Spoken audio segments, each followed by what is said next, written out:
Hey guys, well, welcome back. Thanks for tuning in to the Grace Podcast. We are on episode 10 and we have Skip Collins back with us again this week. If you missed last week's podcast, I really encourage you to go back. We looked at the idea of the church and why has the church been responsible for so much pain and injustice and how we kind of deal with that. Today, we're looking at this question, how do I know the truth in a world of alternative facts? How do I know the truth in a world where it seems like there is no absolute truth anymore? Absolute truth kind of under attack, however you want to view it. And what do we do with that? Because there's misinformation, we've got fake news. I think our world is more divided than ever before. We've got, extremes and polarization and all this, and social media algorithms that don't help us. And so how do we navigate a world where it feels like it's hard to find an anchor? It's hard to find sort of steady ground. And we know that from the way we're wired neurologically, our brain doesn't like uncertainty. We like certainty, and that can be kind of unsettling. So we've spoken a little bit last week also about this idea of deconstructing, and it's kind of a buzzword right now in Christian circles. I know Skip did a great podcast. I encourage you. He's got a great podcast called Deeply Spiritual and Rather Uncertain. No, wait, I got that. Yes, you got it. You got it. Good. Okay, I got it. You got it. So Skip, welcome. Skip Collins used to work at Grace Family Church. He's now retired and living in the States. So we're zooming from across the seas. But Skip, it's been great chatting to you last week, and I'm excited for today's conversation. So I'm going to kind of hand over to you. Take it away. How do we handle truth in a post-truth world? Yeah, it's really a fascinating subject that I've dived into a lot. There was a day that I really believed that we could know absolute truth, and let me back up and say, I do believe there is absolute truth, right? Yeah. I do believe in the concept of absolute truth. I'm just not sure I got absolute truth, right? It's out there. It's out there somewhere, but I would stand up and say, the Bible says this is true. I believe when the Bible says it, I believe it. That settles it. That settles it, and it's like, okay, so which version of the English Bible are you talking about, and whose interpretation? And I came to understand that what I was saying was, this is what I believe the Bible says. This is how I interpret the Bible. It's incredibly arrogant to think that I have the truth on this thing, because let's just be honest, guys, the Bible isn't that clear. It's just not. If God was trying to give us a book that answers every question in an absolutely uncertain, undebatable way, he did a pretty lousy job of it, because there's so much there that we just and then read 5 different theologians, all of whom love God, all of who are trying to serve Jesus, love their neighbor, love God, make a difference, and they have 5 different interpretations of what that might be saying, and they're very different. So to realize, I think the first thing is that yes, truth is a thing. Whether I really have it or not, that's a big question. But you said in the beginning, we want to point to something and say that's true because we want certainty. Yeah.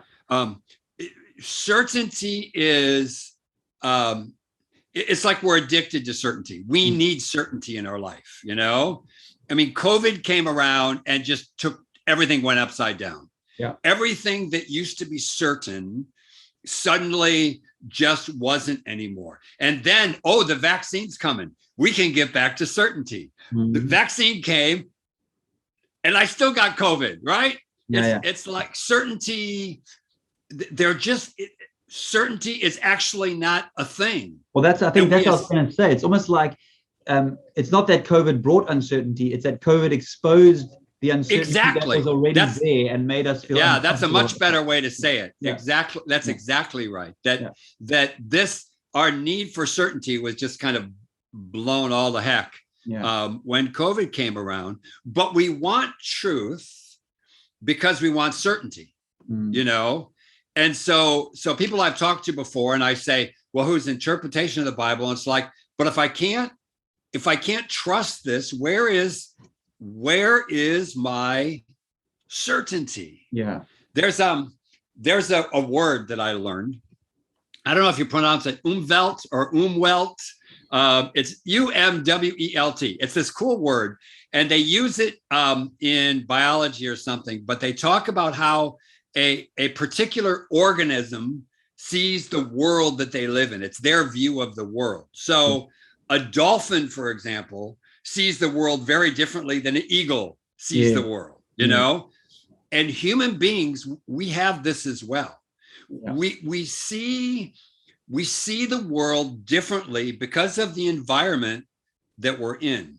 So if you grew up in Umhlanga, you see the world differently than if you grew up in Kwamashu. Yeah. Or if you grew up in Velcom, or if you grew up in Ulundi. You know, all these environments, we look at the world differently, and it influences how we read the Bible. Yeah, I remember someone saying, we don't see the world as it is, we see the world as we are. That's exactly right. You know? And I would say we see the Bible as we are. Yeah. In some respects. Okay. Yeah. You read so we can only interpret it through that. Yeah. I mean, me growing up in America, when I read the story of the Exodus and about how God freed the slaves, I see it one way. If I was enslaved, I would see that story very differently, you know, like God, where's the burning bush? Come and get me out of slavery, literal slavery. And so we interpret things. Even the Apostle Paul in 1 Corinthians talks about the fact that we it's like we look into this mirror, but it's all foggy and we can't quite see everything, you know, that we don't get it all right. And so I think that the first understanding of truth is to be able to say that there is truth, there is absolute truth. When the Bible says Jesus is the way, the truth, and the life, I believe Jesus is the truth. I don't know that I have all truth. There's a wonderful book. You don't have a corner on the market. I don't have a corner. Exactly. That's a great way to say it. There's a great book by Jared Bias. I can't remember the name. It has something to do with love in it, but I think it's the first book he's ever written. But he talks about 3 different kinds of truth. I found this incredibly helpful. So there is fact truth. Yeah. So there are some facts that we know are true. If I take my coffee cup and I drop it, it's going down. Yeah. And it's spilling coffee everywhere. That's a fact, you know? If Tom and I arm wrestle, Tom wins. That's a fact, right? There are certain truth facts in this world that are just there, right? Focal knowledge. So that's one kind of truth, right? Then there's a truth called meaning truth. Yeah. All right. That's different from fact truth. So my favorite line in my favorite trilogy, Lord of the Rings, which we've never used because Mark hates Lord of the Rings. But that's another now. We're good. We're good to go. Best movies, the best book ever. Yes. Where Frodo's talking to Gandalf, and he says he has this ring of power, and he says, "I wish this ring had never come to me." I love that. And Gandalf says, "So does but that's not for us to decide. Yeah, we can only decide what to do with the time we've been given." Right now. Did that happen? No, it's fiction. Yeah. Is it true? Absolutely. Yeah. Okay. So that's meaning truth. Jesus did it all the time. He told parables. Yeah. In his parables, did they happen? Were they fact? No. Were they true? Yes. Yeah. Right. So that's like meaning truth. Somebody once said the reason that fairy tales are so great is not because they tell us that dragons exist, but they tell us that dragons can be slayed. Yeah. You know, and they're important because dragons can be slayed. It's true. Yeah. You know, so there's meaning truth. And then there's wisdom truth. Wisdom truth is when I take meaning truth and I apply it to my life. So in a fairy tale, I learned that dragons can be slayed. So I go out to slay some dragons, right? Yeah. I make some changes in my life. Yeah. I get the help that I need. I apply truth to my own life, and it's wisdom truth. Now, if you take those three kinds of truth and you separate them, then we say, yes, there is some fact truth. But did a fish really swallow Jonah? Is that fact truth or meaning truth? Does it matter? Let's get the meaning out of it. Yeah, that story is more about overcoming prejudice and racism. We end up fighting about whether the fish is real and miss the whole point of the story. Exactly, because we think if it's not fact, then it's not certain. Yeah, right. And it's quite interesting. I just read it. I listened to a very interesting book. I can't even remember what it was now, but he was saying that and there's a history to this, because we went from, lightnings caused by the thunder god to, oh no, wait a minute, we actually now understand electricity. And in some ways we threw the baby out with the bathwater, because we became so obsessed with the one type of truth, which was, unless I can prove it and see it and quantify it, that's the only kind of truth. And he actually talks about how we split belief, like suddenly, I believe this, but I can prove this. But actually that was always one thing before that, love. I mean, there's no, what is love? We all know love is true because we've felt it and it's moved us, and we've made most of our decisions based on something, but it's very hard. There's no like yes, there's impulses in our brain that are sending signals, but I mean, love is more than that. And so it's we have kind of become obsessed with this sort of like quantifiable focal truth, this fact truth. And actually there's a whole different kind of love there. Yeah. And so I think that's the key when you talk about how divided we've become, to learn to understand that it doesn't all have to be fact truth. There's meaning truth in this. So we fight about where COVID came from, and we fight about how well masks help. And we have these long debates because we want facts. Give me facts, because facts are certainty and I want certainty. But what if we're just looking for meaning and we're looking for wisdom and truth as to how I want to live this out in my life? It changes how we approach it. And going back to what we talked about last week, it changes the way the church teaches, and how the church, because I think a lot of people that go through this deconstruction thing, they're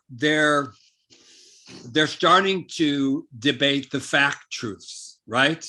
The things that we have said are fact truths, Now they're questioning that, And let me be more controversial than, did Jonah get swallowed by a fish? Did Jesus really die? Right?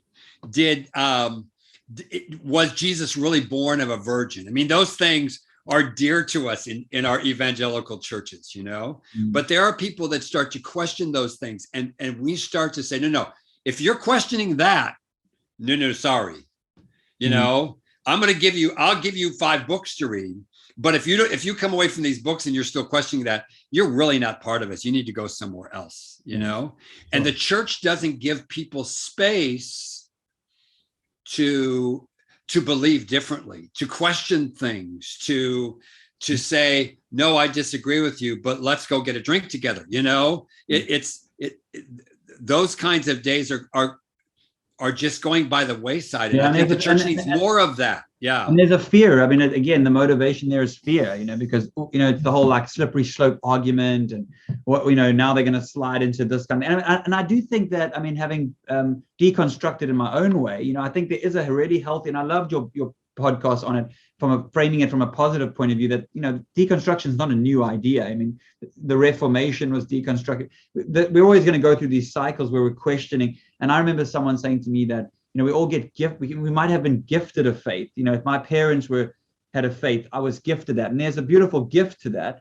But at some point that has to move from a gifted faith to an owned faith, where I actually believe this because I believe it, not because my parents have believed it. And that process is a painful journey. And I do think you can deconstruct yourself out of faith. And I think it can be a place where you've now taken every brick apart and there's nothing there. And that can be unhelpful. I think, but there is also a healthy way to deconstruct and then reconstruct something beautiful. that has far more flex. I mean, Rob Bell years ago talking about the difference between a brick wall type of faith where you take one brick out, the whole thing comes down, versus a trampoline type faith where you can take out a spring, test it, because actually it's not about the trampoline, it's about bouncing, and that's Yeah.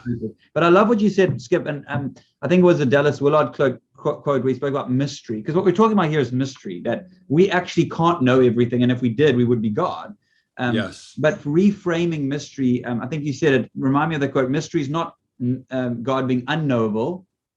It's not an unknowable God. It's an endlessly knowable God. Yeah. It's like an onion. We learn something about God. We peel off a layer, but there's more. Yeah. And there's just more. There's always more to God than we understand him, Yeah. And it's this infinite knowability. Richard Rohr uses this term, infinite knowability. Yes. I love that. Yeah. That is just a mystery of who God is. So when we embrace truth that way, it changes things. Yes, and it keeps us growing. Like you've got tattooed on your arm. If you're not dead, you're not done. It's almost like, it's like, I know for me when I did my master's, it's like the more I knew, I didn't know. Yes, exactly. And I don't mean that in a bad way. I mean that in a beautiful way, because I feel like I'm constantly growing. I'm constantly learning. I love Jesus more now than I ever did before, but it's not the same love that I had before. And things that I thought I would never think, I now think. And it's this evolution. Now, I'm going to push back and we're running out of time, but we could go on here for ages. But yes. So you're just saying, so let's say someone's saying, I'm deconstructing, I'm thinking, I have questions and I'm wrestling with stuff. So is there no way I can lay is there no way I can stick my flag? Is everything uncertain? Am I in this liminality all the way? Like, surely God would want us to have some sense of like, I am the way, the truth, and the life. Because it just feels like, whoo, okay, for some people that's really unsettling. Or do we just have to, is maturity about learning how to live with this? I think that's certainly part of it, because I think we long for certainty more than certainty really exists, and so there's not a whole heck of a lot I can be certain about these days. And if we've learned anything through COVID, we've learned that, that there is this, and now we're talking about how do we live with COVID? How do we live with uncertainty, right? The ship's doing this. How do I get used to that uncertainty? So I think there's an element of that being true, but I think at the same time, in the deconstruction process, sometimes there are times like that, I mean, I've been through that. I remember really, really quickly when I was doing theological studies and I had to read through the whole Bible in a very short period of time. I finished the Old Testament and it was so violent and so bloody that I was just freaked out by it, because you just read it day after day after day after day.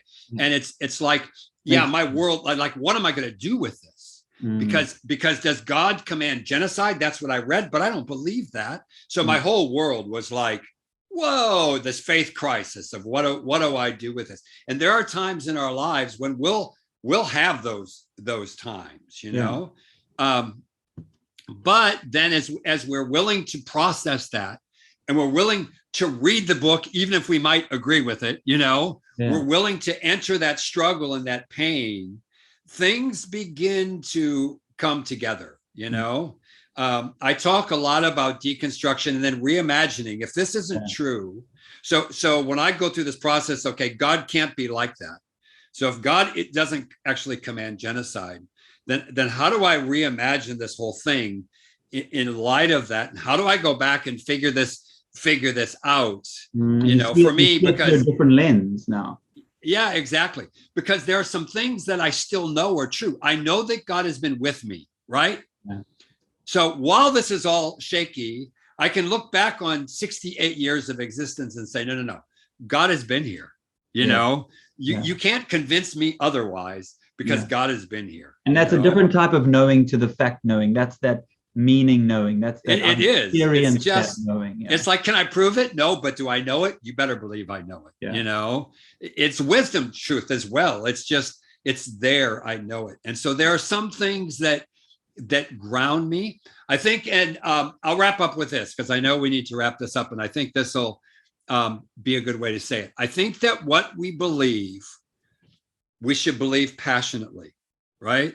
I don't think we should be wishy-washy and say, I mean, you've been in debates with me. You know what I believe passionately. All right. And I believe in that. I believe that's important. But at the same time, there's a tension in this because I have to hold on to those things really lightly.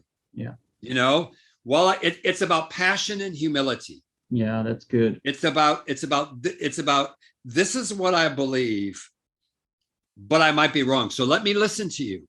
Yeah. Let me actually hear what you have to say, because you may have a point of view I've never seen before. I'll read the book. It's okay. Yeah.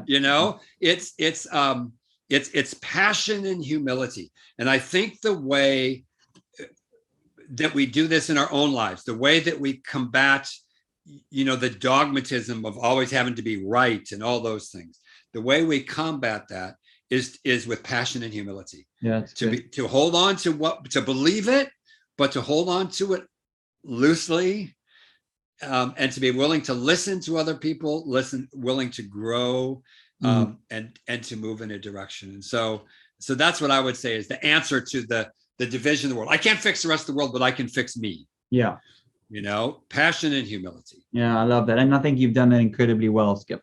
Oh, thank you.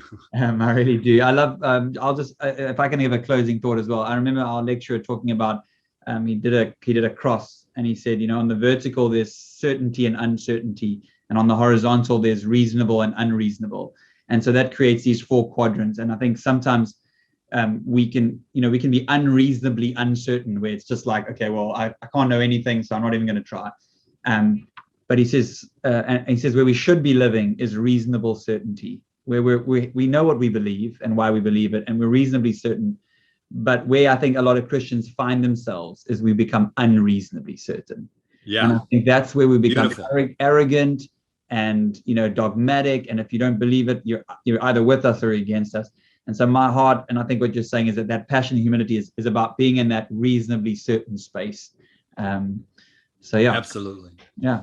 Thank you, Skip. Thank you so much for joining us again for another podcast. Next week, Skip's going to be with us for one more podcast as we're in this series, Asking for a Friend, and we're asking difficult questions. Next week, we're going to be talking about how can a good God allow suffering? And Skip, when you've got the answer to that, let me know, because we'll talk next week. Have a discussion next week. Thank you so much. See you next time. Thanks.